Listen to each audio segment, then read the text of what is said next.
إن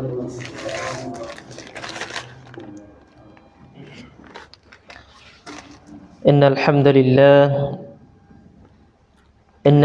لله نحمده ونستعينه ونستغفره ونؤمن به ونتوكل عليه ونعوذ بالله من شرور أنفسنا ومن سيئات أعمالنا من يهده الله فلا مضل له ومن يضلله فلا هادي له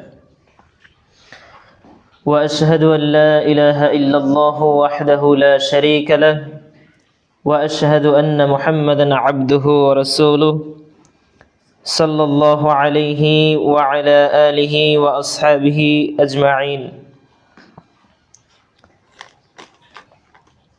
وقال تعالى في كلامه المجيد والفرقانه الحميد أعوذ بالله من الشيطان الرجيم بسم الله الرحمن الرحيم يا أيها الذين آمنوا اتقوا الله حق تقاته ولا تموتن إلا وأنتم مسلمون يا أيها الناس اتقوا ربكم الذي خلقكم من نفس واحدة وخلق منها زوجها وبث منهما رجالا كثيرا ونساء واتقوا الله الذي تساءلون به والأرحام إن الله كان عليكم رقيبا يا أيها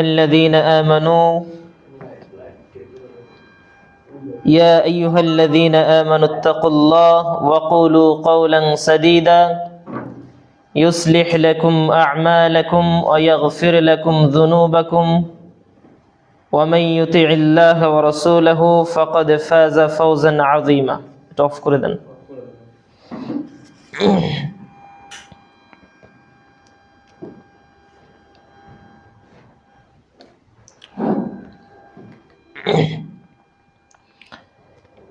وقال النبي صلى الله عليه وسلم يوشك الأمم أن تدع عليكم كما تدع الأكل إلى قصعتها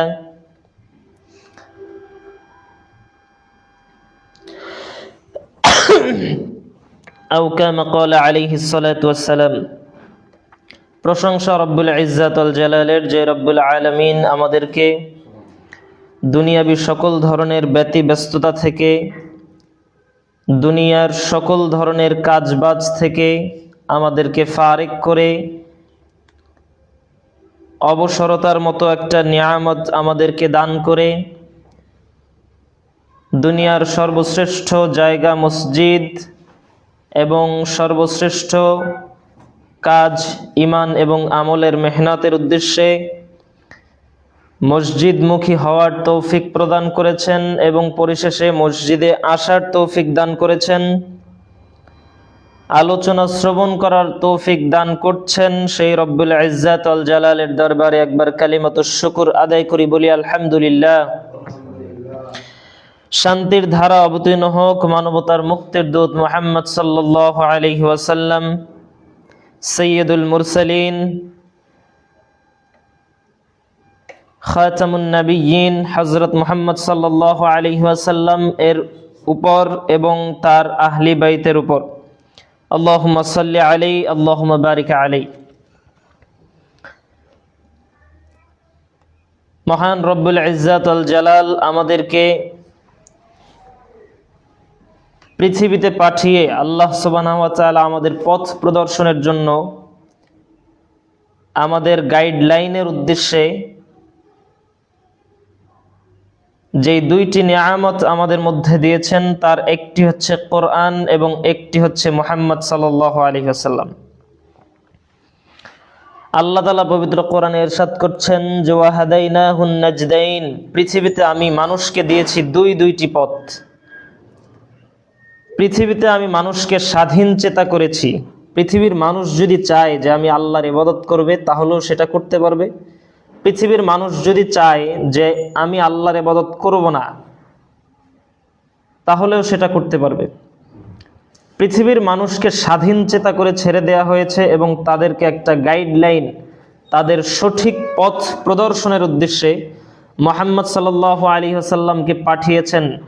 আর যেই কোরআনকে আল্লাহ নাজিল করেছেন মানব জাতির হেদায়েতের জন্য, সেই কোরআনকে বাস্তবায়ন করে দেখিয়েছেন মুহাম্মদ সাল্লাল্লাহু আলাইহি ওয়াসাল্লাম। আল্লাহ তাআলা পবিত্র কোরআনে বলছেন যে নিশ্চয়ই মুহাম্মদ সাল্লাল্লাহু আলাইহি ওয়াসাল্লাম এর মধ্যে পৃথিবীবাসীর জন্য আছে উত্তম আদর্শ। আল্লাহ তাআলা অন্য আয়াতে বলছেন যে পৃথিবীবাসীর কাছে মুহাম্মদ সাল্লাল্লাহু আলাইহি ওয়াসাল্লামকে প্রেরণ করা হয়েছে রহমত স্বরূপ।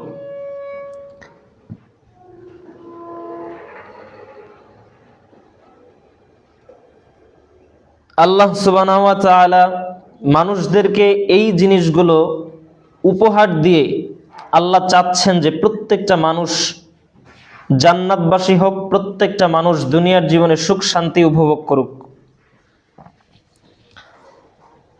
আজকে আমাদের সংক্ষিপ্ত আলোচনার বিষয়বস্তু হচ্ছে গণতন্ত্র এবং খেলাফা তুলনামূলক বিশ্লেষণ।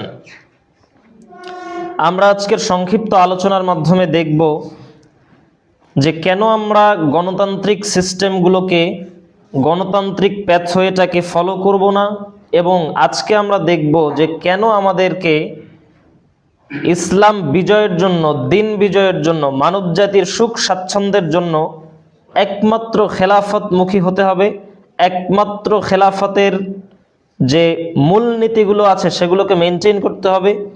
একমাত্র খেলাফার প্রসেসেই আঘাতে কেন হবে, এইটা আজকে সংক্ষিপ্ত আলোচনায় ক্লিয়ার করার চেষ্টা করব ইনশাআল্লাহুল আজিজ। আমা তাওফীকি ইল্লা বিল্লাহ।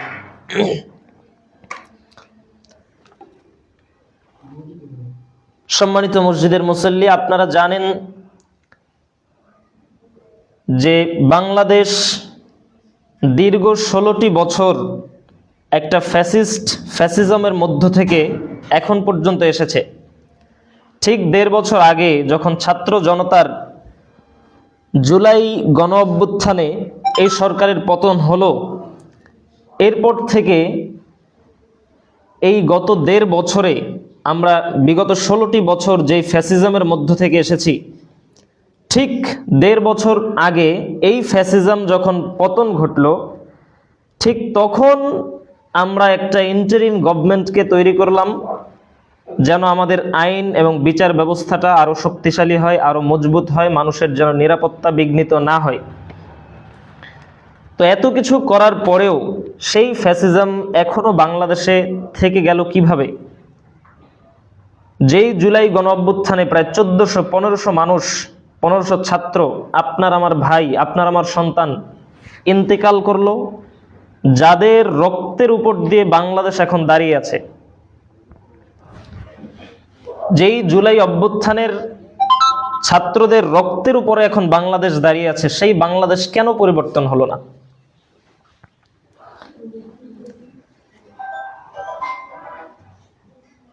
আঠেরোশো শতকের দিকে যেই একটি মতবাদ আমাদের মধ্যে ঢুকিয়ে দেয়া হয়েছে, সেই মতবাদটির নাম হচ্ছে গণতন্ত্র।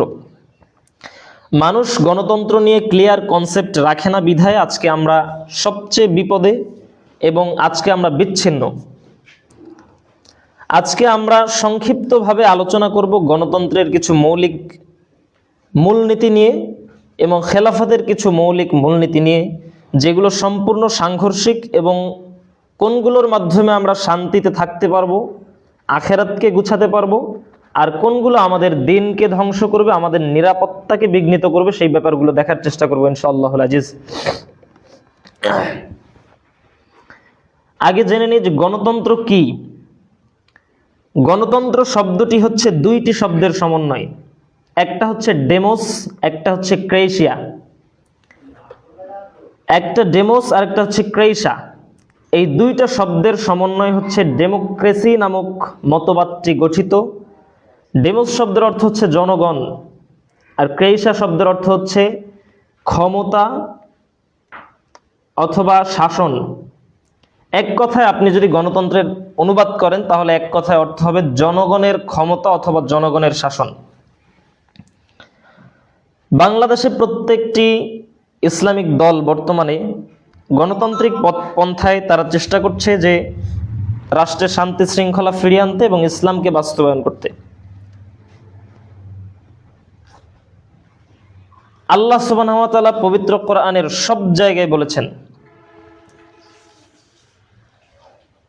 এমনকি কোরআনকে সর্বশ্রেষ্ঠ ইসলামকে দিন হিসেবে গ্রহণ করার জন্য আল্লাহ বলেছেন যে ওয়ামাই ইয়াবতাগি গায়রাল ইসলাম দীনা ফালা ইউকবালা মিনহু ওয়া হুয়া ফিল আখিরাতি মিনাল খাসিরিন।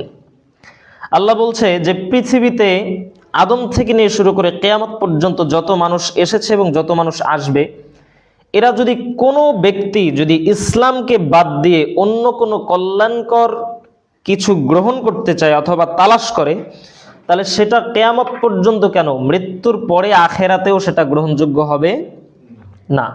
শুধুমাত্র ইসলাম হচ্ছে মনোনীত। খেলাফত এবং গণতন্ত্রের মধ্যে সবচেয়ে সাংঘর্ষিক বিষয় হচ্ছে গণতন্ত্র হচ্ছে মানুষের তৈরি একটি মতবাদ, আর খেলাফা হচ্ছে আল্লাহর নিয়ন্ত্রিত এবং আল্লাহর বিবেচনাপূর্বক আল্লাহ তাআলা যেটা মানুষের জন্য কল্যাণকর মনে করেছেন সেটা। সবচেয়ে ভয়ঙ্কর ব্যাপার হচ্ছে যে বিগত 200 বছরে আমাদের পাঠ্যক্রমগুলোকে, আমাদের বই পুস্তকগুলোকে এমন ভাবে তৈরি করা হয়েছে যেখানে আপনি খোলাফায়ে রাশিদিন থেকে শুরু করে আজকে পর্যন্ত এই 1450 বছর যত খেলাফত এসেছে, যত ক্ষমতা হস্তান্তর হয়েছে, প্রত্যেকটা বিষয়কে দেখানো হয়েছে গণতান্ত্রিক প্রসেস হিসেবে। আমাদের বই পুস্তকগুলো এখন এমনভাবে সাজানো যেখানে ভাষা ব্যবহার হয়েছে ইসলামিক গণতন্ত্র, যেই বিষয়টা সম্পূর্ণভাবে ইসলামের সাথে সাংঘর্ষিক, সেইটার নাম দেওয়া হয়েছে ইসলামিক গণতন্ত্র। এমনকি 4 খলিফা হযরত আবু বকর, হযরত ওমর, হযরত উসমান এবং হযরত আলী, এই 4 জনের খেলাফতকে দেখানো হয়েছে গণতান্ত্রিক হিসেবে। ইসলামী গণতন্ত্রের পরিচয় কি? এটা হচ্ছে আজকের আমাদের বইয়ের একটা প্রশ্ন। ইসলামিক গণতন্ত্র কাকে বলে? ওমর রাদিয়াল্লাহু তাআলা কিভাবে খেলাফত পেলেন? উত্তরে আসছে যে গণতান্ত্রিক পদ্ধতিতে। আবু বকর রাদিয়াল্লাহু তাআলা কিভাবে খেলাফত পেলেন? উত্তর এসেছে যে গণতান্ত্রিক পদ্ধতিতে। তো আমাদের টোটালি বিগত এই 200 বছরে আমাদের যে পাঠ্যক্রমগুলো আমাদের কাছে, আমাদের হাতে, মূলত একটা জাতির মূল যে কাঠামো, এই মূল কাঠামো ধরে রাখে হচ্ছে শিক্ষা ব্যবস্থা। আল্লাহ রসুলের যুগকে কেন জাহিলিয়াত বলা হয়, কেন অন্ধকারের যুগ বলা হয়? আল্লাহ রসুলের যুগে শিক্ষা ছিল না, নীতি নৈতিকতা ছিল না, এজন্য সেটা হচ্ছে জাহিলিয়াত, মূর্খতার যুগ, বর্বরতার যুগ, অন্ধকার যুগ। আর কোরআনকে কেন নূর বলা হয়েছে, মুহাম্মদ সাল্লাল্লাহু আলাইহি সাল্লামকে কেন নূর বলা হয়েছে? সেই অন্ধকারের মধ্যে তারা আলো জ্বালবে কি দিয়ে? ন্যায় দিয়ে, সমতা দিয়ে এবং আমানতদারিতা দিয়ে। তো আপনার পাঠ্যক্রমকে, আপনার পাঠ্যপুস্তককে এমন ভাবে সাজানো হয়েছে যে প্রত্যেকটা সেক্টরে এখন আমি বুঝতেছি, আপনারা বুঝতেছেন যে সব হচ্ছে গণতান্ত্রিক সিস্টেম। আল্লাহর রাসূল থেকে শুরু করে এখন পর্যন্ত যত ক্ষমতা হস্তান্তর হয়েছে প্রত্যেকটা হচ্ছে গণতান্ত্রিক সিস্টেম হয়েছে।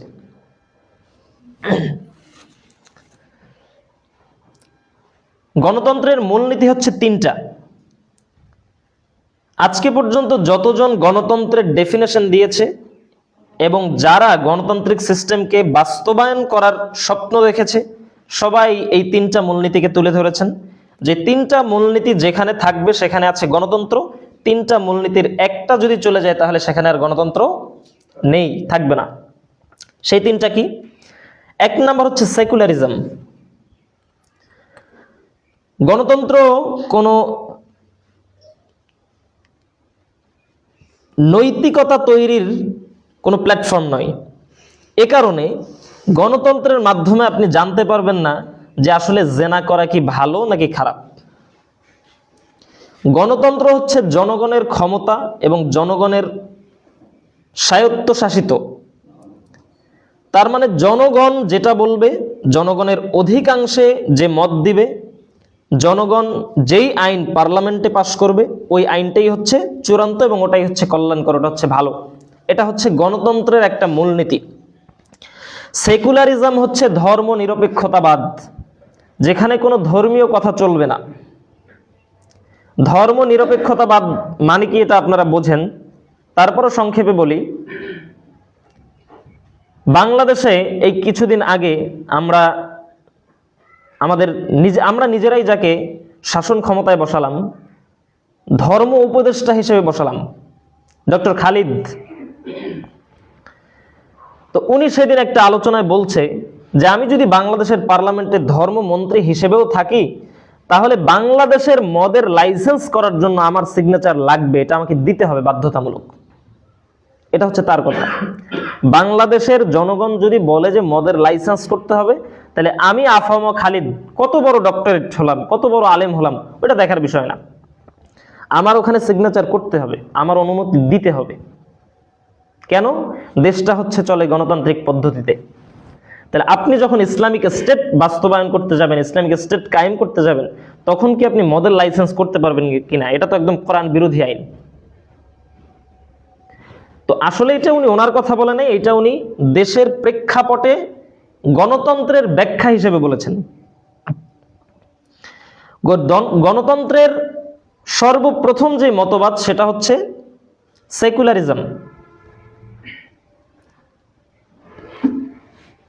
2 নাম্বার গণতন্ত্রের মূলনীতি হচ্ছে ন্যাশনালিজম, যেটা হচ্ছে জাতীয়তাবাদ।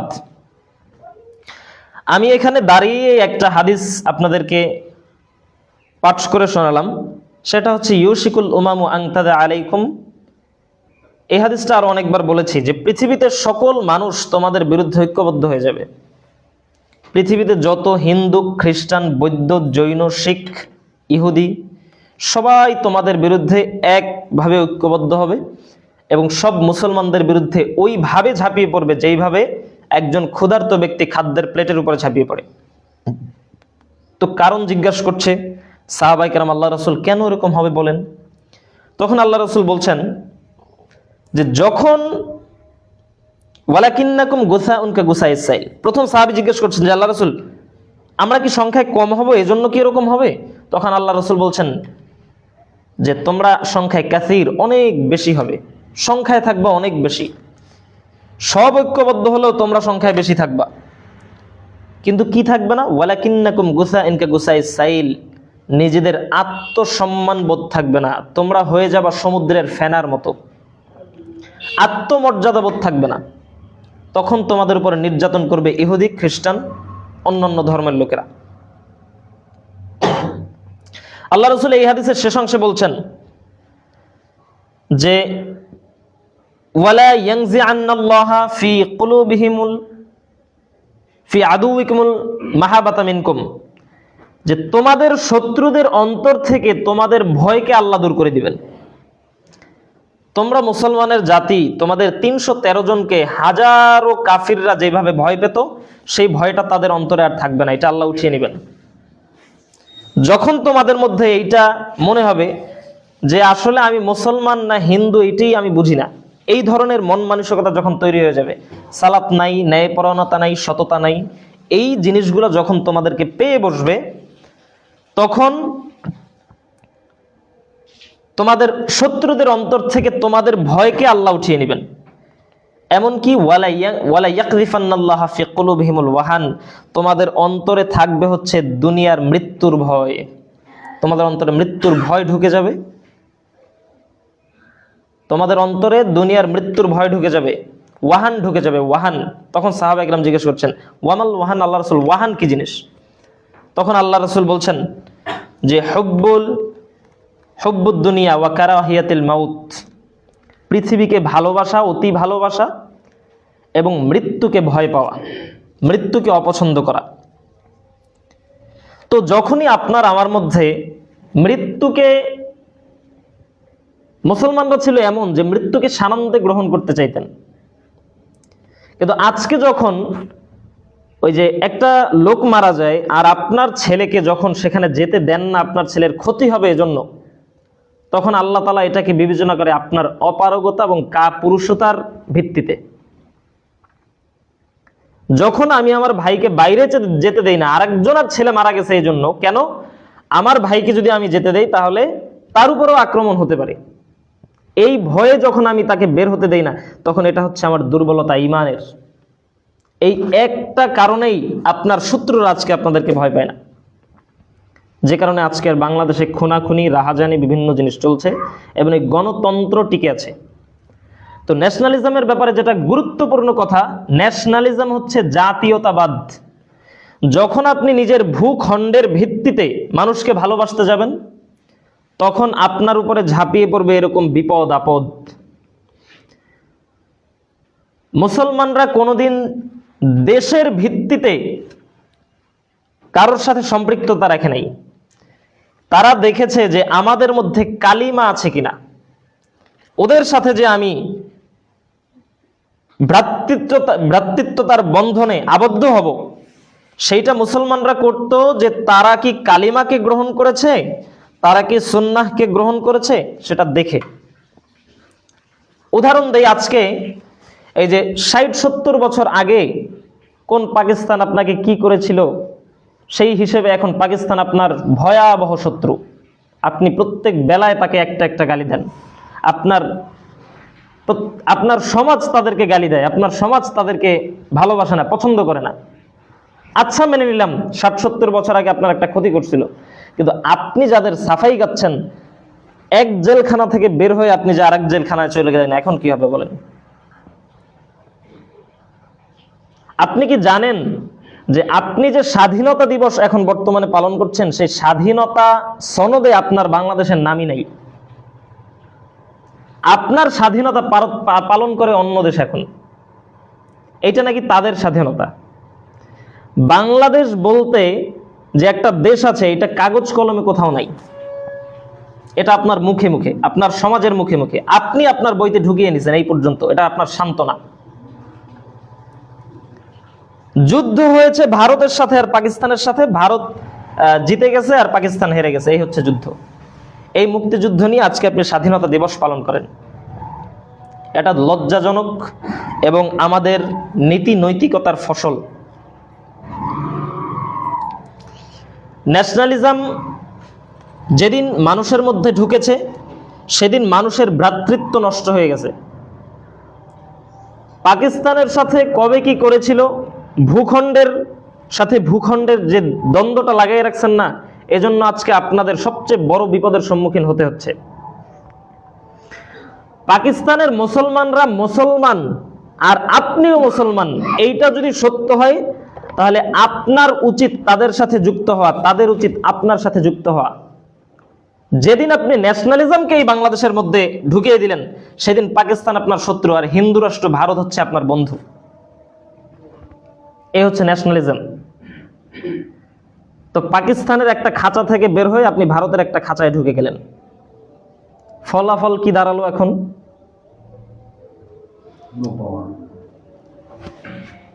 তো ন্যাশনালিজম হচ্ছে একটা কুফরি তন্ত্র, যেই তন্ত্র আপনার আত্মীয়তা হবে, আপনার সম্পর্ক হবে আল হুব্বু ফিল্লাহ আল বুগদু ফিল্লাহ, একমাত্র আল্লাহর জন্য ভালোবাসা আর আল্লাহর জন্য শত্রুতা।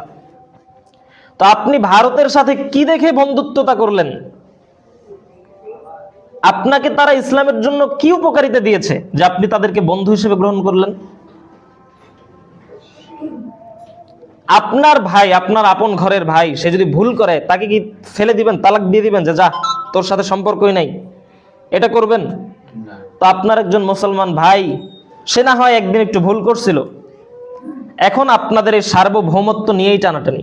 আপনাদের বাংলাদেশের না আছে স্বাধীনতা, আর না আপনারা সার্বভৌমত্বের অধিকারী। আপনার সার্বভৌমত্বকে এখন বিদেশি শকুন খামচে ধরেছে। আপনার এখন কি করণীয় আছে বলেন?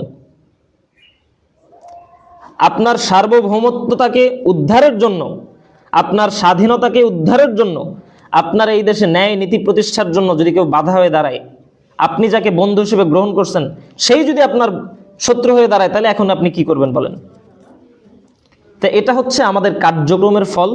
আমরা যেহেতু আল্লাহ রসুলের পথ পদ্ধতি বাদ দিয়ে মানবরচিত পদ্ধতিতে মত্ত এবং সন্তুষ্টি নিয়ে ফেলেছি, এজন্য এই বিপদ এর মুখোমুখি হচ্ছে এখন আমরা। 3 নাম্বার, গণতন্ত্রের 3 নাম্বার মূলনীতি হচ্ছে জনগণের মতামতের ভিত্তিতে আইন প্রণয়ন, যেটা সবচেয়ে বিপজ্জনক। এই মোবাইলটা যে বানিয়েছে সে কি এই মোবাইলটা কিভাবে ভালো চলবে এটা ভালো জানে নাকি আপনি? যে তৈরি করেছে সে ভালো জানে। তাহলে আল্লাহ আপনাকে সৃষ্টি করলো, আল্লাহ আপনাকে খাবার দিচ্ছে, আল্লাহর জমিনে থাকছেন, আল্লাহর অক্সিজেন গ্রহণ করতেছেন, প্রত্যেকটা ফ্যাসিলিটি আল্লাহ আপনাকে দিচ্ছে ফ্রিতে। আর আপনি সেই আল্লাহর তৈরি আইনকে বাদ দিয়ে মানবরচিত আইনে মত্ত হয়ে গেলেন। এখন নাকি আপনার ভালো মন্দের বিচার নাকি আপনাকেই করতে হবে। আশ্চর্যজনক কথা। আপনার আইন নাকি আপনাকেই তৈরি করতে হবে। গণতন্ত্র তো আর ওইরকম একটা কমপ্লিট কোড অফ লাইফ না ইসলামের মতো, যে তার মধ্যে ভালো মন্দ সব থাকবে। এজন্যই তো 2 বছর পর পর পার্লামেন্টে গিয়ে আইন পাশ করাইতে হয়।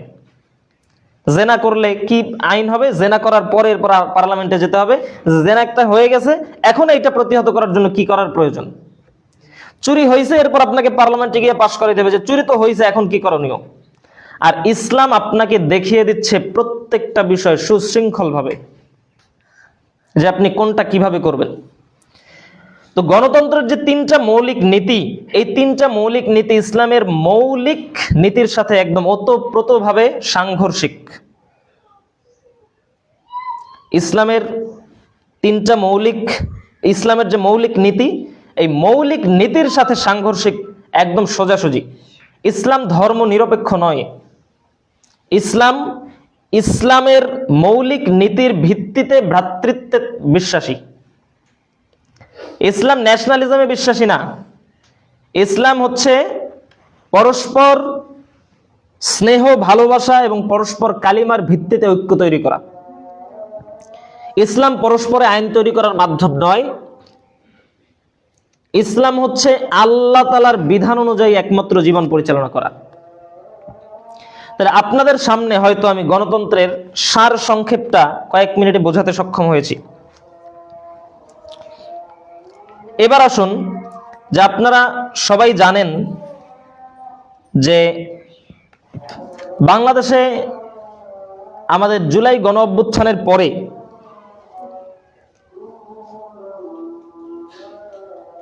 যেই পরিবেশ তৈরি হয়েছিল বাংলাদেশে, সেই পরিবেশের উপরে আপনি যদি চাইতেন, আমি যদি চাইতাম, বাংলাদেশের যতগুলো ইসলামিক দল আছে এরা যদি চাইতো, তাহলে ইসলামিক শাসন ব্যবস্থা এস্টাবলিশড করা যেত খুব সহজে। আল্লাহ তাআলা কোরআনে একটা আয়াতে বলছেন যে ইন্নাল্লাযীনা ফাররাকু দীনাহুম ওয়া কানু শিয়া, যে নিশ্চয়ই যারা দিনকে বিভক্ত করে ফেলেছে এবং নিশ্চয়ই যারা দিনের মধ্যে দল দল দল দল দল দল এরকম করে ফেলেছে, তাদের কথা আল্লাহ বলছেন যে কুল্লু হিজবিম বিমা লাদাইহি ফারিহুন, প্রত্যেকটা দল তার নিজ নিজ উপকরণ নিয়ে, নিজ নিজ আমল আকীদা নিয়ে ব্যস্ত, সন্তুষ্ট। চরমোনাই ব্যস্ত তার নিজস্ব আদর্শ নিয়ে, জামাত ব্যস্ত তার নিজস্ব আদর্শ নিয়ে, সালাফিদের কিছু সংগঠন ব্যস্ত তাদের নিজস্ব আকীদা নিয়ে, নিজস্ব চিন্তাধারা নিয়ে, সবাই সবার দল নিয়ে খুশি। এটা আল্লাহ বলছেন। তো ব্যাপার হচ্ছে, জুলাই আগস্টে আপনি যে ফ্যাসিস্টকে তাড়িয়েছিলেন, ওই ফ্যাসিস্টের উত্থান কিভাবে হলো, এই গোড়ায় যদি আপনি না যান, তাহলে তো এই সমাজকে ঠিক করতে পারবেন না কোনোদিন। জুলাই আগস্টে এই ফ্যাসিস্ট যেই সিস্টেমে তৈরি হয়েছিল, সেই সিস্টেমকে যদি আপনি ধ্বংস করতে পারতেন, সেই সংবিধানকে যদি আপনি বাতিল করতে পারতেন, তখন না আপনার এই ফ্যাসিস্ট না আসার সম্ভাবনা ছিল। কিন্তু এখন যে পরিস্থিতি আপনারা করে ফেলেছেন, এই পরিস্থিতিতে এক ফ্যাসিস্ট তাড়িয়েছেন, ঠিক এরকম জুলাই আবার কয়েক বছর পর পর আসতে থাকবে।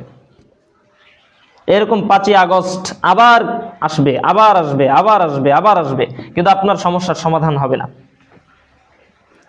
গণতান্ত্রিক সিস্টেমটা মূলত এমন যে এই গণতান্ত্রিক সিস্টেম কখনোই ভালো মানুষকে ক্ষমতার আসনে বসতে দেবে না, কখনোই দিবে না। আর যদিও 2-1% ভুল ক্রমে যদি কোনোদিন ভালো মানুষ ওখানে চলে যায়, তাহলে ওসমান হাদির মতো গুলি করে এরপর হত্যা করবে। 5ই আগস্টের পর শুধুমাত্র বাংলাদেশে একজন রাজনীতিবিদ ছিল যিনি নির্দলীয়ভাবে বাংলাদেশপন্থী রাজনীতিতে বিশ্বাসী ছিলেন। নির্দলীয়ভাবে। এমনকি আমি এটার সাথে আপনাকে খেলাফতের বিষয়টাকে সামঞ্জস্য করে দেখাবো যে খেলাফত আপনার কাছে কি চায় আর আমি আসলে কি করছি। খেলাফতের কয়েকটা মূলনীতি আছে। খেলাফতের একমাত্র প্রথম মূলনীতি হচ্ছে যে সার্বভৌমত্বের মালিক এবং সবচেয়ে ক্ষমতাবান হচ্ছে আল্লাহ। আল্লাহ এই কথা কোরআনে বলছেন। আল্লাহ বলছেন ওয়াকাতালা দাউদ জালুত। দাউদ আলাইহিস সালাতু ওয়াস সালাম জালুতকে হত্যা করে দিল। ওয়া আতাহুল্লাহুল মুলকা ওয়াল হিকমা, এবং আল্লাহ তাআলা দাউদকে ক্ষমতার আসনে বসালেন এবং হিকমত দান করলেন। এরপরে আল্লাহ বলছেন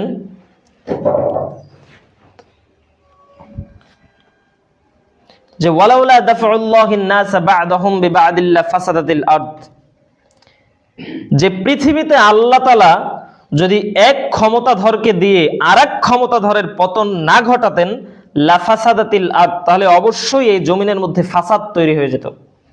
16 বছরের ফ্যাসিস্ট সরকার যদি এখন পর্যন্ত থাকতেন, সামনে আরো বছর থাকতেন, মৃত্যুর আগ পর্যন্ত থাকতেন, তাহলে এই সমাজ ফাসাদে পরিপূর্ণ হয়ে যেত।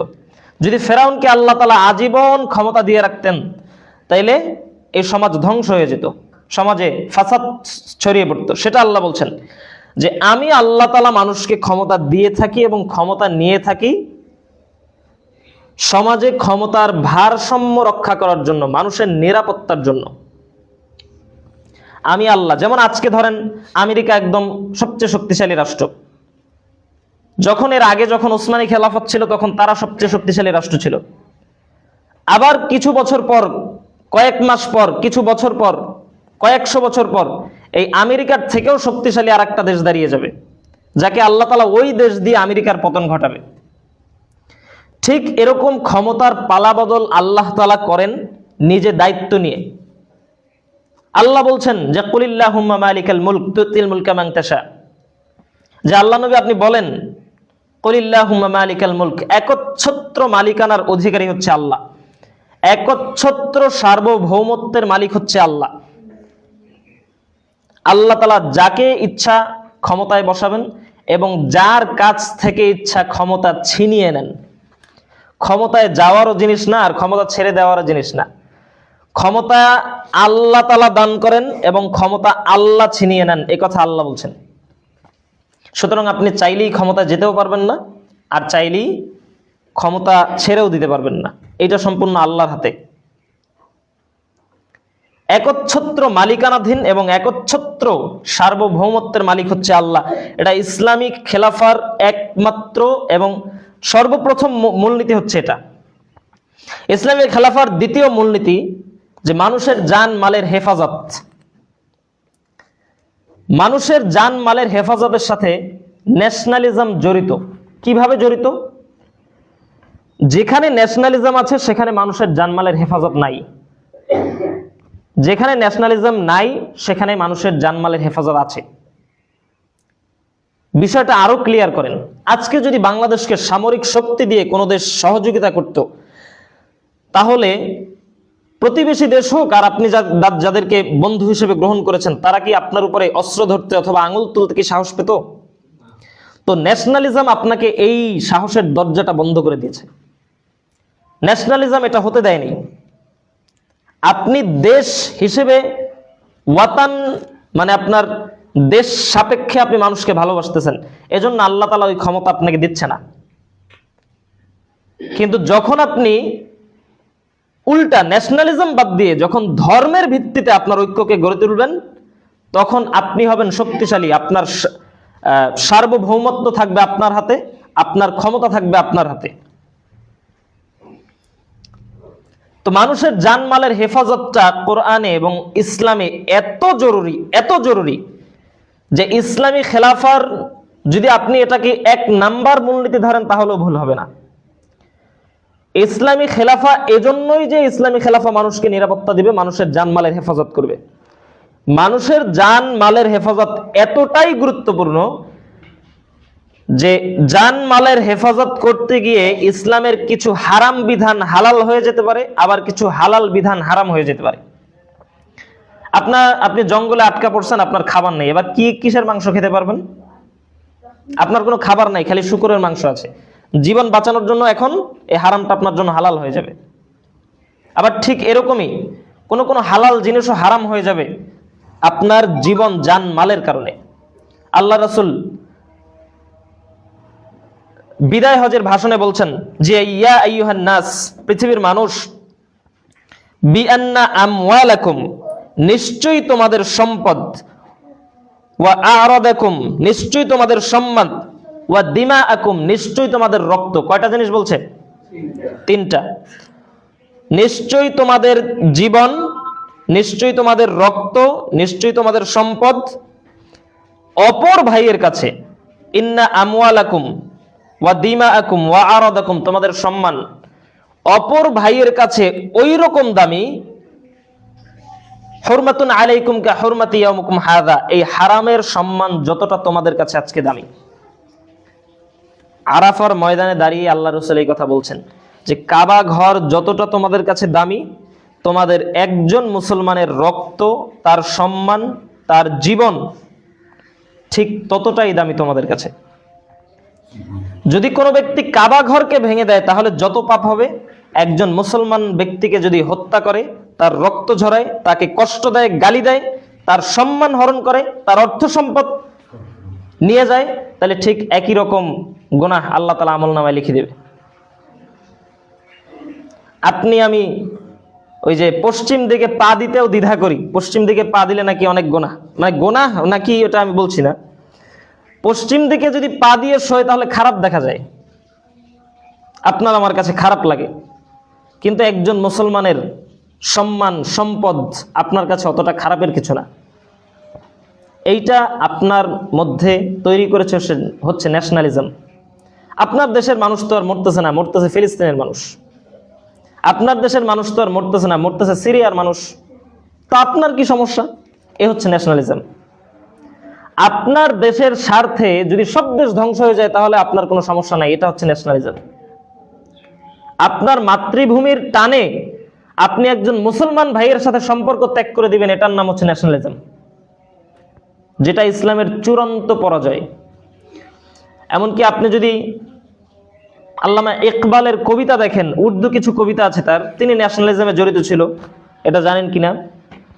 তবে তিনি যখন বুঝতে পারলেন যে ন্যাশনালিজমই হচ্ছে এই মুসলিম সভ্যতাকে ধ্বংসের প্রধান কাঠি, প্রধান চাবিকাঠি, সেদিন তিনি আবার কবিতা লিখলেন।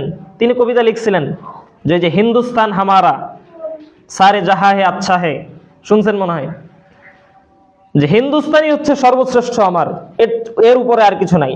তো পরে যখন তিনি বুঝতে পেরেছেন তখন তিনি বলতেছেন যে ন্যাশনালিজম যারা প্রচার করে, জাতীয়তাবাদ যারা প্রচার করে, তারা হচ্ছে ওই ইব্রাহিম আলাইহিস সালাতু ওয়াস সালামের পিতা আজরের মতো, যিনি একটি মূর্তি তৈরি করে আল্লাহর বিপক্ষে গিয়ে মূর্তিকে সিজদা করছেন, মূর্তি বিক্রি করছেন।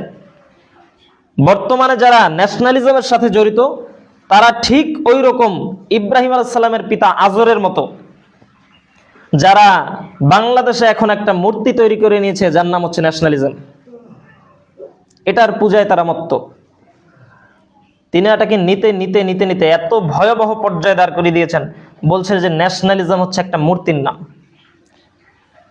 তিনি দ্বিতীয় বাক্যে বলছেন যে এই মূর্তির গায়ে যে পোশাক আছে সেই পোশাক হচ্ছে ইসলামের কাফন।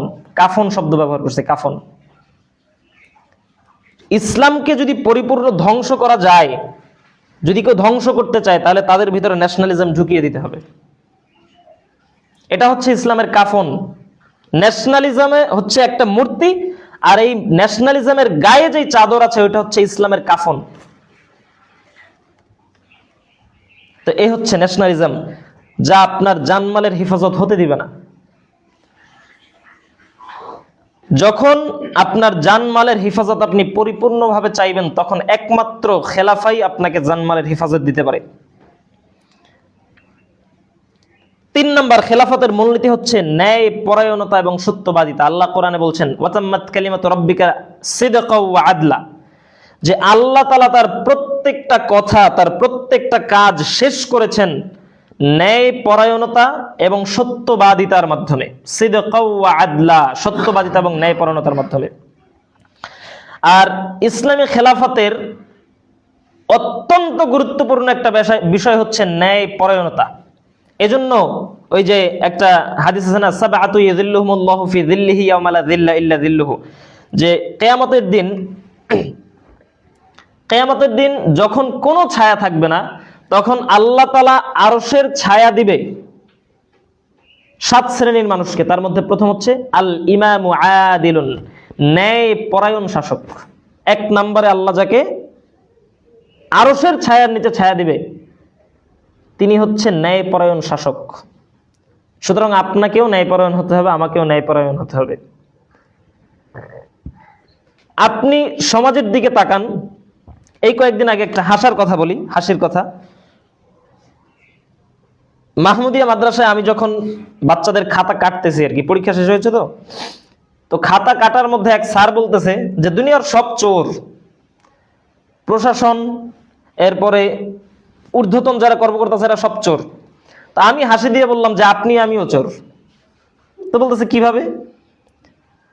তো বললাম যে এই যে আমাদের সাকিব স্যার আছে, তো সাকিব স্যারের কলমটা এখানে রেখে উনি বাসায় চলে যাক, কালকে দেখবেন হয়তো ওই কলমটা আপনার পকেট থেকে বের হয়েছে, না তো আমার পকেট থেকে বের হয়েছে। তা আপনি মনে করতেছেন যে একজন শিক্ষকের কলম আমি নিতেই পারি, কিন্তু এটি চুরি। এইটা হচ্ছে আমানতদারিতা। একটা টাকা আপনি আমার কাছে দিলেন, একটা 1000 টাকার নোট আপনি আমার কাছে দিলেন, ওই টাকাটা আমি রেখে দিলাম। তো আমার প্রয়োজন হলো যে আমার 1000 টাকা একটু খরচ করতে হবে। তা আমি চিন্তা করলাম আমার টাকা তো পকেটে নাই, আপনার ওই টাকাটা খরচ করি, আপনাকে আবার পরে 1000 টাকা দিয়ে দিব। তো আপনাকে চেঞ্জ করে আরেকটা টাকা দিচ্ছি, এটার নাম আমানতদারিতা না, এটার নাম ন্যায় পরায়ণতা না। আপনি যেই নোটটা আমার কাছে রাখতে দিয়েছেন, ওই নোটটাই আপনাকে ফেরত দেওয়ার নাম হচ্ছে ন্যায় পরায়ণতা। তাহলে আপনি বোঝেন যে আমাদের মধ্যে ন্যায় পরায়ণতা এবং সত্যবাদিতা আছে কি নাই। খেলাফত পাওয়ার জন্য আমি এর আগে উদাহরণ দিয়েছি যে আপনি একজন সাধারণ মানুষ, আমি একজন সাধারণ মানুষ, একটা অঞ্চলের প্রশাসনের দায়িত্ব কি আপনাকে আমাকে দিবে? আপনাকে কেন দিবে না? আপনার আমার মধ্যে ওই যোগ্যতা নাই ওই অঞ্চলটাকে শাসন করার। এজন্য আপনাকে কি করতে হবে? এজন্য আপনাকে বিশেষ পরীক্ষা দিতে হবে, বিশেষ ক্যাডার হতে হবে। যদি হতে পারেন তখন আপনাকে প্রশাসনের দায়িত্ব দিবে। তাহলে ওইটা হচ্ছে আপনার একটা স্পেশাল গুণ, যেই গুণটা, এখন তো আপনি ভালো মানুষ, এখন আপনি সৎ, আপনি 5 ওয়াক্ত সালাত পড়েন, হজ করেন, যাকাত করেন, দান করেন, সব করেন, সবার সাথে ন্যায় বিচার করেন, কিন্তু আপনি ওই জায়গায় যেতে পারবেন না। তবু আপনি অনেক শিক্ষিত, আপনি 10 বার ডক্টরেট ডিগ্রি আছে আপনার, 10টা, আপনি 10টা বিষয়ের উপর ডক্টরেট করছেন, এখনো আপনাকে প্রশাসনের দায়িত্ব দেয়া হবে না। কেন? আপনার মধ্যে ওই গুণ নাই, স্পেশাল যে গুণটা প্রয়োজন সেই গুণ নাই। তো আল্লাহ আপনাকে খেলাফত কেন দিবে? যতক্ষণ পর্যন্ত আপনার মধ্যে আল্লাহর গুণগুলো পাবে। আল্লাহ আপনাকে খেলাফত, এই জমিনের শাসনকর্তা কেন বানাবে? যখন দেখবে যে আপনার মধ্যে ন্যায় পরায়ণতা নাই। কারণ খেলাফতই তো হচ্ছে ন্যায় পরায়ণতা, খেলাফাই তো হচ্ছে সত্যবাদিতা। তো আপনার মধ্যে সত্যবাদিতা নাই, আমার মধ্যে ন্যায় পরায়ণতা নাই, তাহলে কিভাবে আপনি আশা করেন যে আল্লাহ তাআলা আপনাকে ওই দায়িত্ব দিবে? আল্লাহ কোরআনের অন্য আয়াতে বলছেন যে তোমরা যদি এই গুণগুলো অর্জন করতে না পারো, তাহলে আমি প্রয়োজনে তোমাদেরকে উৎখাত করে দিয়ে আরেকটা জাতিকে ক্ষমতা দিয়ে দেব। এটা আল্লাহ কোরআনে বলছেন। ন্যায় পরায়ণতা, সত্যবাদিতা আল্লাহ তাআলার সবচেয়ে বড় বৈশিষ্ট্যের মধ্যে 2টা, সত্যবাদিতা এবং ন্যায় পরায়ণতা। আল্লাহ বিভিন্ন জায়গায় বলছেন ওয়ামা আসতাকু মিনাল্লাহি ওয়াকিলা, আল্লাহর থেকে সত্যবাদী কি কেউ আর হতে পারে? আল্লাহ জিজ্ঞেস করছে যে আল্লাহর কথার থেকে আর কার কথা ভালো হতে পারে, আল্লাহর কথার থেকে আর কে সত্যবাদী হতে পারে? আল্লাহ কি কখনো মিথ্যা বলতে পারে? এই প্রশ্ন আল্লাহ করছে। ওয়ামান আসতাকু মিনাল্লাহি ওয়াকিলা, আল্লাহর থেকে সত্যবাদী আর কে হতে পারে? তো আল্লাহ হচ্ছে সর্বোচ্চ শক্তিশালী এবং ন্যায় পরায়ণ। আর আল্লাহ এই জমিনে যাদেরকে প্রতিনিধি তৈরি করবেন, ঠিক তাকে আল্লাহর গুণে গুণান্বিত হতে হবে। সিবগাতাল্লাহ, আল্লাহ বলছেন আমার রঙে রঙিন হও, এটা হচ্ছে আল্লাহর রং। সত্যবাদিতা এবং ন্যায় পরায়ণতা হচ্ছে আল্লাহর রং। এই রঙে যখন আপনি নিজে রঙিন হতে পারবেন, তখন আল্লাহ আপনাকে এই জমিনের খেলাফত দিয়ে দিবেন, এই জমিনের প্রতিনিধিত্ব দিয়ে দিবেন। আল্লাহ বলছেন যে লাইয়াস্তাখলিফান্নাহুম ফিল আরদ। মানুষ বলে যে হ্যাঁ আমি বাজারে যাব, এটা একটা কথা। হ্যাঁ আমি অবশ্যই বাজারে যাব, এটা একটা কথা। আবার মানুষ বলে আমি অবশ্যই বাজারে যাব, যেতেই হবে, এটাও একটা কথা। তিন ধরনের কথা। আল্লাহ 3 নাম্বারের মতো বলেছেন। আল্লাহ বলছেন লাইয়াস্তাখলিফান্না, লামে তাকিদ দিয়েছেন যে অবশ্যই, আবার নুনে তাকিদ দিয়েছেন যে অবশ্যই। তোমরা যদি এই গুণগুলো অর্জন করতে পারো, আমি আল্লাহ ওয়াদা করলাম, ওয়াদাহুল্লাযিনা আমানু, ঈমানদারদের সাথে আমি আল্লাহ ওয়াদা করছি। আল্লাহর ওয়াদা। আল্লাহ বলছেন আমি আল্লাহ ওয়াদা করছি, যদি এই গুণে গুণান্বিত হতে পারো, আমি আল্লাহ ওয়াদা করে বলছি যে তোমাদেরকে শাসন ক্ষমতা দিয়ে দিব। কিভাবে? কামাস্তাখলিফাল্লাযিনা মিন ক্বাবলিহিম, যেভাবে তোমাদের পূর্ববর্তীদেরকে আমি দিয়েছিলাম। তো এই গুণগুলো যখন আপনার মধ্যে আমার মধ্যে থাকবে না, তখন আপনি এই সমাজকে শুধরাতে পারবেন না। এবার আসেন যে আমরা গণতন্ত্রের 3টা মূলনীতি দেখলাম, খেলাফতের 3টা স্পেশাল মূলনীতি দেখলাম। খেলাফতের মূলনীতি 3টা কি আরেকবার বলি? সার্বভৌমত্বের মালিক হচ্ছে আল্লাহ, বিধান দিবে আল্লাহ। ইনিল হুকমু ইল্লা লিল্লাহ, আল্লাহর জমিনে বিধান আল্লাহর। খেলাফতে কোনো মানুষ, সব মানুষ যদি বলে খেলাফত বাস্তবায়ন হয়ে গেছে, এখন সব মানুষ বলতেছে যে আমি এই আইন মানি না, ওই সব মানুষের কথার কোনো মূল্য নাই। আর গণতন্ত্র হচ্ছে, বলা হচ্ছে যে কোনো ব্যক্তি যদি চুরি করে, আস-সারিকু ওয়াস-সারিক ফাকতাউ আইদিয়াহুমা, তার হাতকে কেটে দাও, তখন মানুষ এসে বলবে আমি এই আইন মানি না। যদি বাংলাদেশের 51% মানুষ বলে যে মানি না, তাহলে এই কোরআনের আইন বাতিল। এর নাম হচ্ছে গণতন্ত্র। পার্লামেন্টে 300 আসনে গিয়ে আপনাকে আইন তৈরি করতে হবে, এই কথা আপনাকে কে বলল?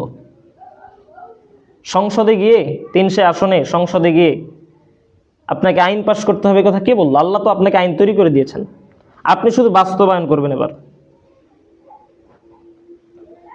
তো আমরা এজন্য স্থানীয় নির্বাচনকে প্রধানমন্ত্রী নির্বাচন, যে সংসদ নির্বাচন, সংসদীয় আসন যে নির্বাচনটা হয় আর স্থানীয় নির্বাচনটা হয়, এই দুইটার মধ্যে একটা পার্থক্য আছে, খুব সুন্দর। সেটা হচ্ছে যে স্থানীয় নির্বাচনের মাধ্যমে কোনো আইন প্রণয়ন হয় না। কি হয় না? আইন প্রণয়নের সুযোগ থাকে না। একজনকে আপনি মেম্বার বানাইছেন, তো মেম্বারের কাজকে আপনার সেবা করবে, ও কি ওখানে বসে আইন তৈরি করবে? করবে? আইন তৈরি করবে না। তো সেক্ষেত্রে আপনার কাছে যদি ভালো মনে হয়, সৎ মনে হয়, কল্যাণকর মনে হয়, তার কাজগুলোকে যদি ভালো লাগে, যদি ইসলামিক মাইন্ডেড মনে হয়, তাহলে আপনি স্থানীয় নির্বাচনে ভোট দিতে পারেন। তবে আমাদের সমস্যা হচ্ছে সংসদীয় আসনের পার্লামেন্টে যে নির্বাচনটা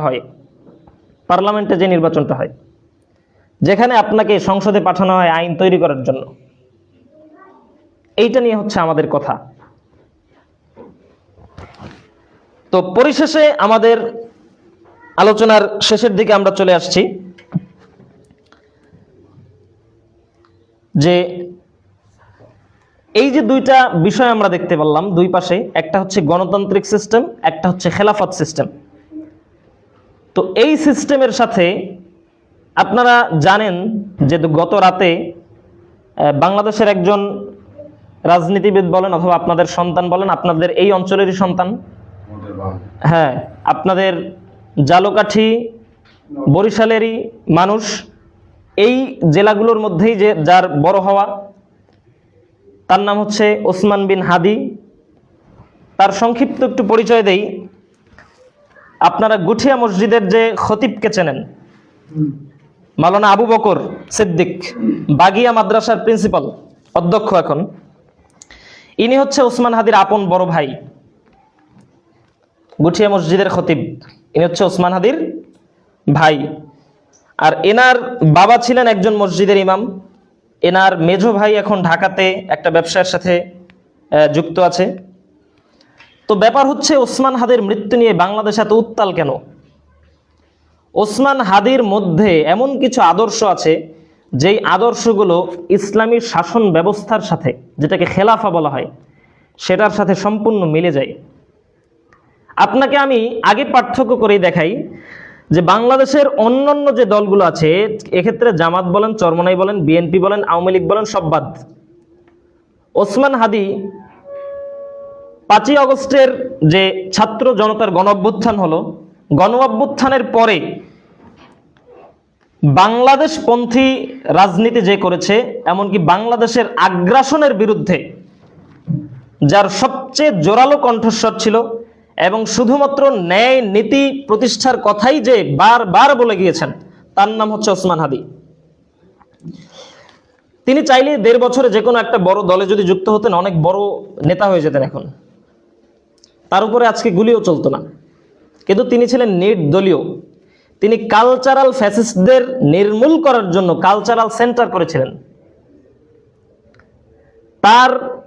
তার একটা বক্তব্য আজকে সকালে দেখলাম যে তিনি মোনাজাত ধরে আল্লাহর কাছে বলতেছে যে, আল্লাহ, আমি তোমার কসম করে বলতেছি, আমি তোমার ইজ্জতের কসম করে বলতেছি যে আমি স্বাধীনতা, সার্বভৌমত্ব, ইনসাফ এবং সততা, এই 4টা জিনিস নিয়ে তোমার সামনে দাঁড়াতে চাই।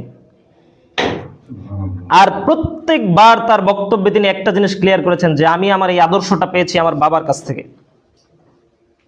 আমার বাবা আমাকে এই সততা শিক্ষা দিয়েছেন।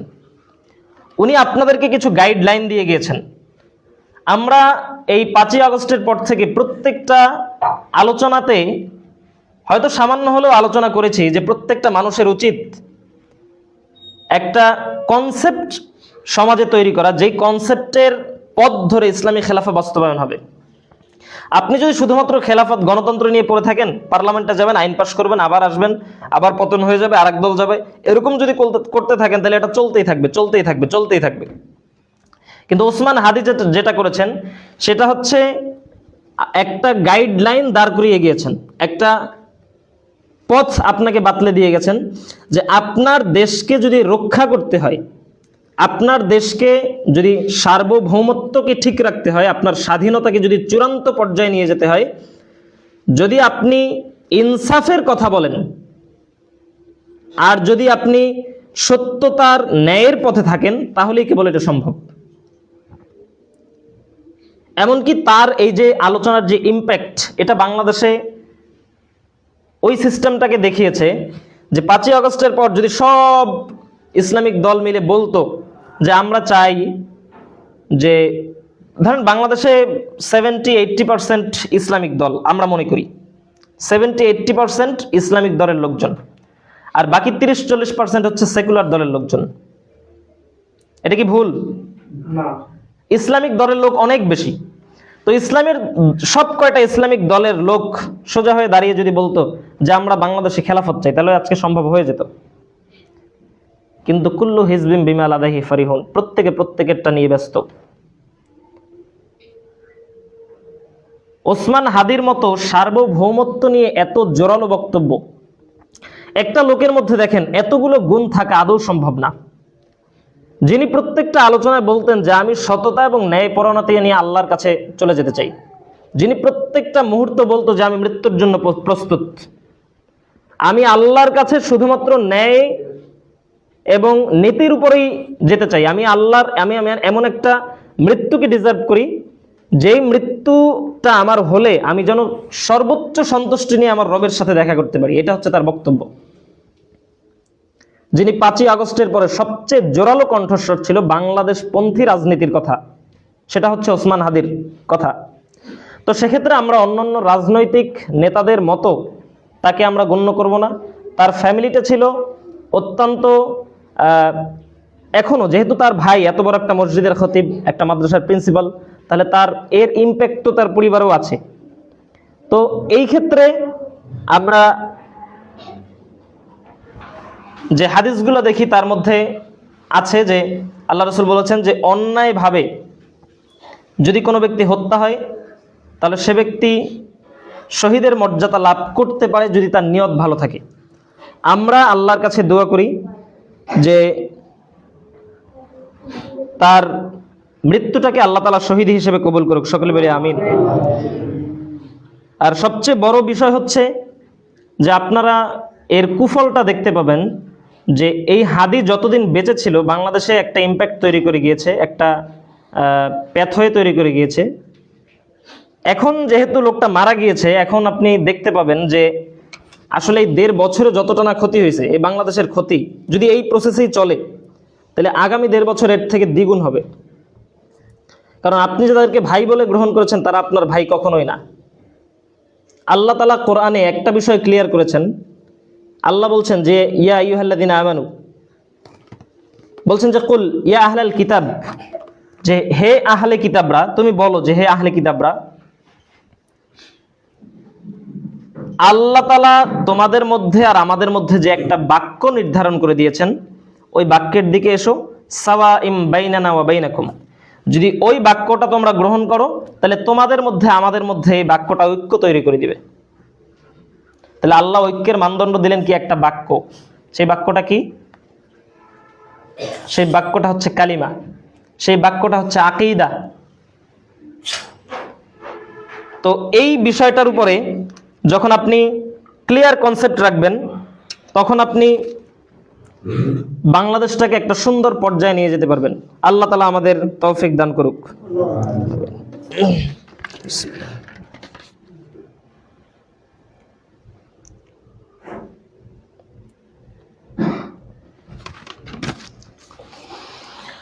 আলহামদুলিল্লাহি ওয়াহদা ওয়াসসালাতু ওয়াসসালামু আলা মান লা নাবিয়্যা বা'দা ওয়া আলা আলিহি ওয়া আসহাবিহি আজমাইন ওয়া মান তাবি'আহুম বিইহসানিন ইলা ইয়াউমিদ্দিন, আম্মা বা'দ।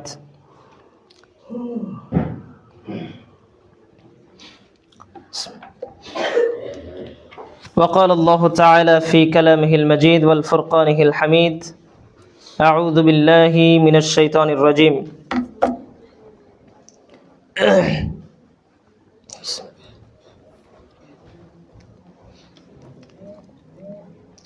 واتقوا الله الذي تساءلون به والأرحام إن الله كان عليكم رقيبا. اللهم صل على محمد وعلى آل محمد كما صليت على إبراهيم وعلى آل إبراهيم إنك حميد مجيد. اللهم بارك على محمد وعلى آل محمد كما باركت على إبراهيم وعلى آل إبراهيم إنك حميد مجيد. اللهم اغفر له وارحمه وعافيه واعف عنه واكرم نزله ووسع مدخله واغسله بالماء والثلج والبرد ونقيه من خطايا كما ينقى الثوب الأبيض من الدنس وابدله دارا خيرا من داره وأهلا خيرا من أهله وزوجا خيرا من زوجه وأعزه من عذاب القبر وعذاب النار. اللهم آمين. ربنا آتنا في الدنيا حسنة وفي الآخرة حسنة وقنا عذاب النار. ربنا ظلمنا أنفسنا وإن لم تغفر لنا وترحمنا لنكونن من الخاسرين. সম্মানিত মসজিদের মুসল্লি,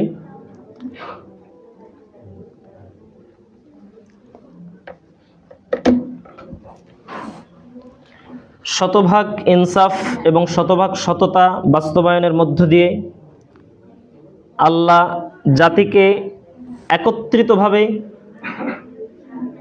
দেশ গঠনের কথা বলেছেন, সমাজ গঠনের কথা বলেছেন। আপনারা যে প্রত্যেক সময় একটা আয়াত শোনেন যে ওয়াতাসিমু বিহাবলিল্লাহি জামিআ, এই আয়াতটাকে উল্টো ব্যাখ্যা করা হয়। আল্লাহ তাআলা বললেন একভাবে, আপনাকে বোঝানো হলো আরেকভাবে।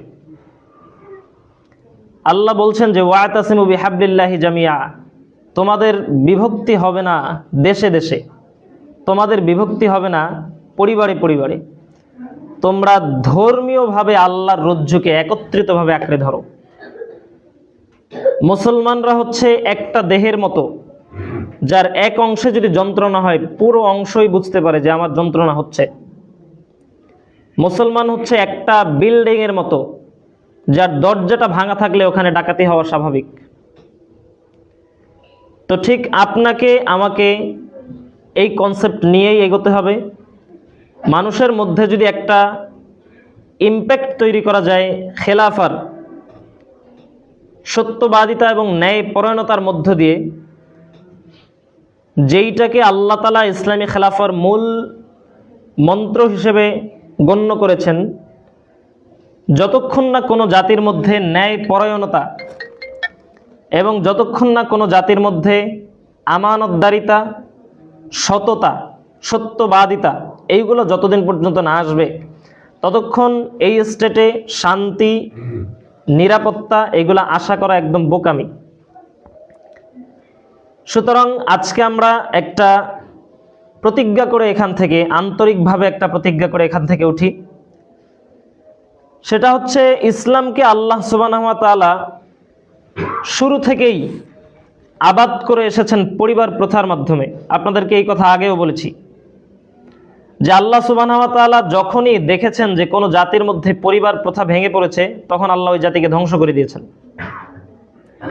যখন দেখেছেন যে কওমে লূতের মধ্যে জেনা ব্যভিচার বৃদ্ধি পেয়েছে, তখন আল্লাহ তাআলা জেনা ব্যভিচারের মাধ্যমে কি হয়, পরিবার প্রথা বিলুপ্ত হয়ে যায়।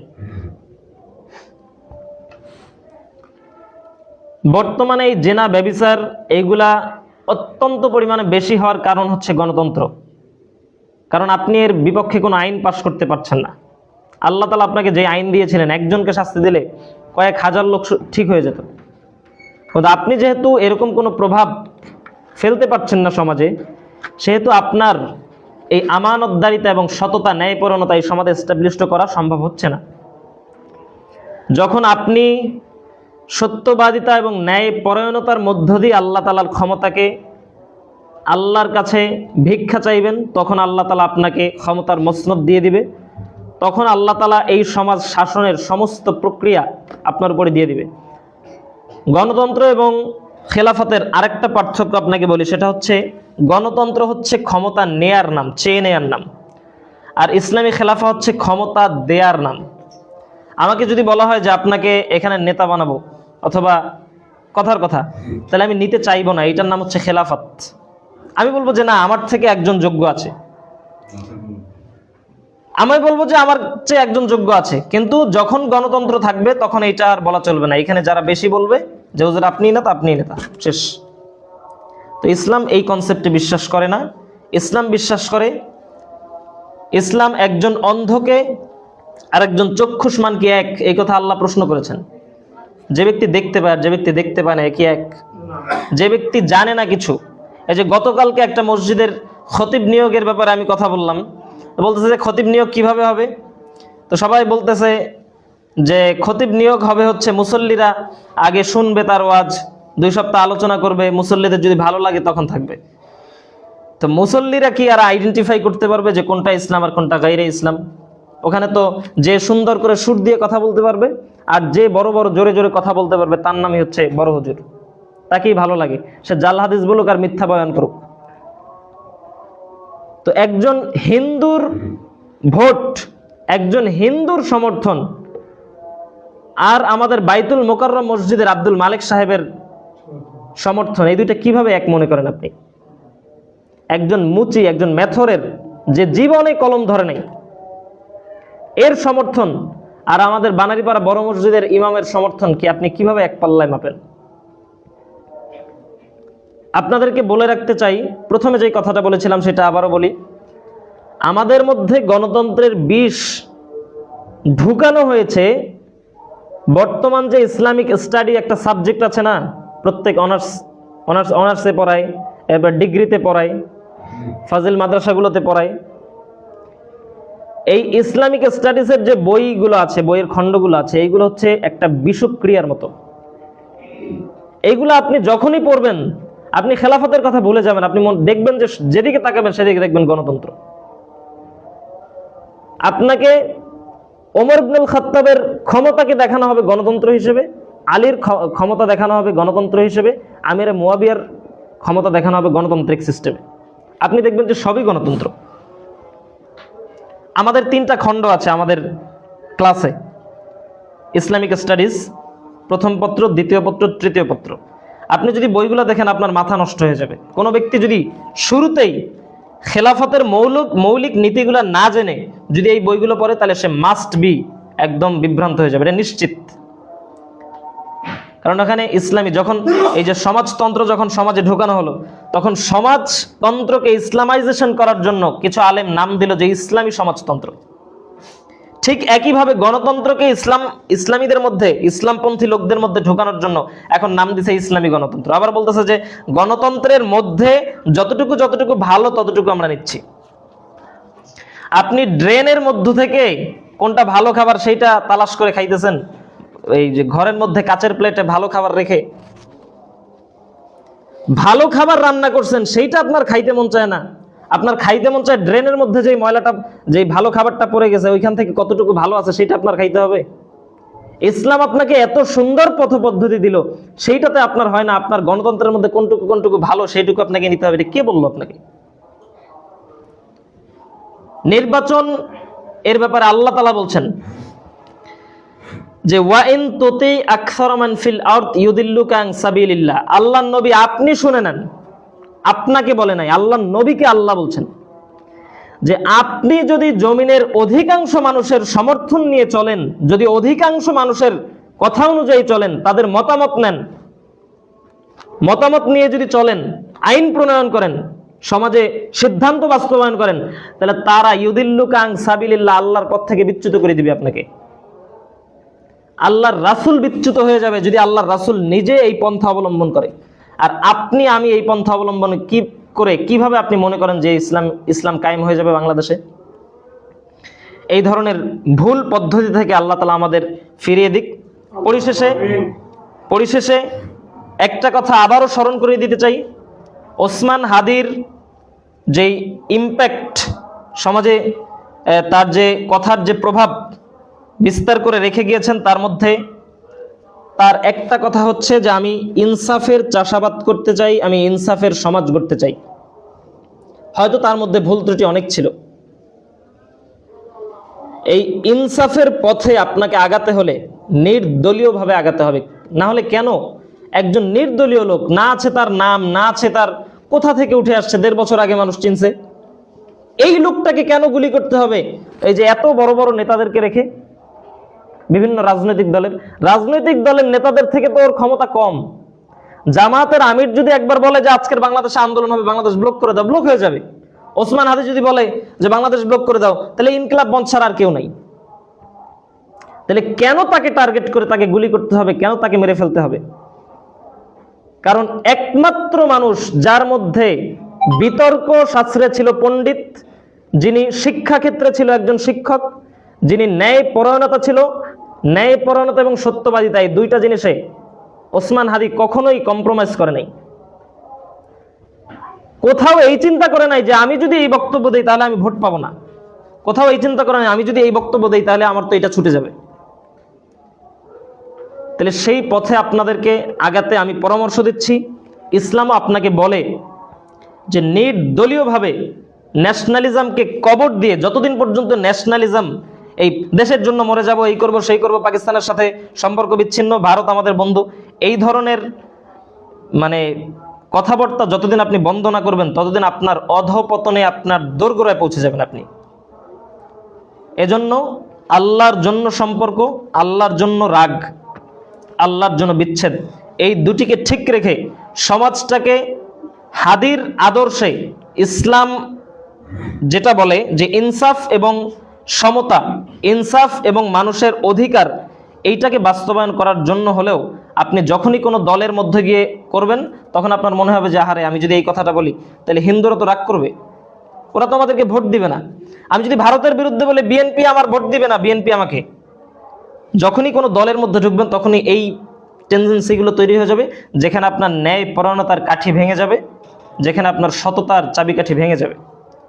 তো আল্লাহ আপনাকে এই দুইটা না থাকলে কখনোই এই সমাজে খেলাফত দান করবেন না।